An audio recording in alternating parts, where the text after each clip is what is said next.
ধূপকাঠি দাদা ভাই দিদি ভাই বাড়িতে প্রত্যেকেরই প্রয়োজন হয় ধূপকাঠি।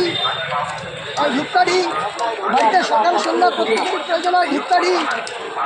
ধূপকাঠি এখানে ধূপকাঠি লাগলে বলবেন ধূপকাঠি। प्राथमिक टेट परीक्षा उत्तीर्ण करने के बाद भी साक्षात्कार के लिए कॉल नहीं, नेत्रहीन युवक अगरबत्ती बेचने को मजबूर।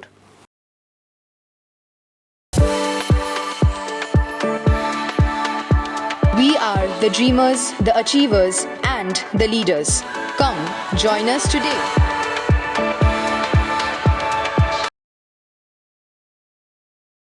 प्राथमिक टेट परीक्षा उत्तीर्ण करने के बाद भी साक्षात्कार के लिए कॉल नहीं आया। 100% नेत्रहीन युवक आशीष साहा बाजार में अगरबत्ती बेचकर अपना जीवन यापन कर रहे हैं। नेत्रहीन युवक आशीष साहा सिलीगुड़ी जलपाईगुड़ी के विभिन्न बाजारों में अगरबत्ती बेच रहे हैं। बताया जा रहा है कि आशीष राजगंज ब्लॉक के फुलबाड़ी डाबग्राम भक्तिनगर इलाके के रहने वाले हैं। परिवार में माता पिता और 3 भाई हैं। पिता और भाई किसान हैं। आशीष ने स्नातकोत्तर करने के बाद बीएड उत्तीर्ण किया। 2022 में प्राथमिक टेट परीक्षा दिया और उत्तीर्ण भी किया, लेकिन उसका इंटरव्यू अभी तक नहीं हुआ है। इसीलिए वो बेला कौवा के शिकारपुर हाट, आमबाड़ी, नक्सलबाड़ी, माटीगढ़ा, कोट मोड़, सिलीगुड़ी के जंक्शन जैसे विभिन्न स्थानों पर अगरबत्ती बेचने के लिए मजबूर है। आशीष ने कहा, टेट परीक्षा उत्तीर्ण कर ली है। उनका दृढ़ विश्वास है कि अगर उन्हें साक्षात्कार में बैठने का मौका मिलेगा तो वे योग्यता के आधार पर सफल होंगे। अलग अलग संस्थानों में आवेदन करने के बाद भी उन्हें नौकरी नहीं मिली है। राज्य सरकार ने उनके जैसे दृष्टिहीन की नौकरियों के लिए अलग अलग संस्थानों में कोटा बनाया है। अगर उन्हें कम से कम अनुबंध के आधार पर नौकरी दी गई तो वो सरकार का हमेशा आभारी रहेंगे। আমার পড়াশুনো আমার এমএ কমপ্লিট, বিএড কমপ্লিট। হ্যাঁ, চাকরির জন্য তো বিভিন্ন পরীক্ষায় আবেদন করেছি। তো এখন বর্তমানে তো এসএসসি বন্ধ। তো 2022-এ একটা প্রাইমারি টেট হয়েছিল, সেখানে তো আমি পাশ করে বসে আছি। না, এখন অবধি হয়নি। আমার পরিবারে মা বাবা, আমরা 3 ভাই, তার মধ্যে 2 ভাই ব্লাইন্ড। বাড়িতে থাকে, ওর তো পড়াশোনা অতটা করতে পারিনি, বাড়িতেই থাকে 100%।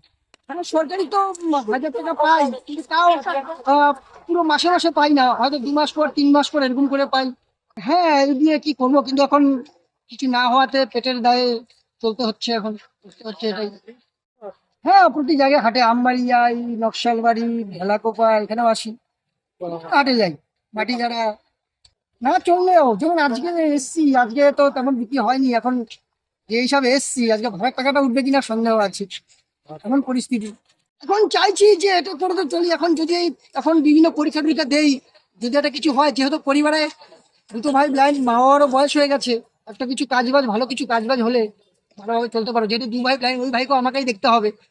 সরকারের কাছে আবেদন করছি যেন আমি বিভিন্ন পরীক্ষাগুলো হচ্ছে, যেন ইন্টারভিউতে যদি আমি ডাক পাই, যে 22-এ যে টেট পাস করেছি, যদি ইন্টারভিউতে ডাক পাই তাহলে খুব উপকৃত হবো আর কি।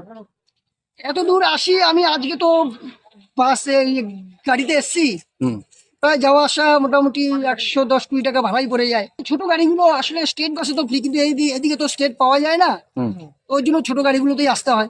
মোটামুটি টোটাল একদম বাড়ি এখান থেকে আসা অব্দি মোটামুটি 160 টাকার মতো লাগে।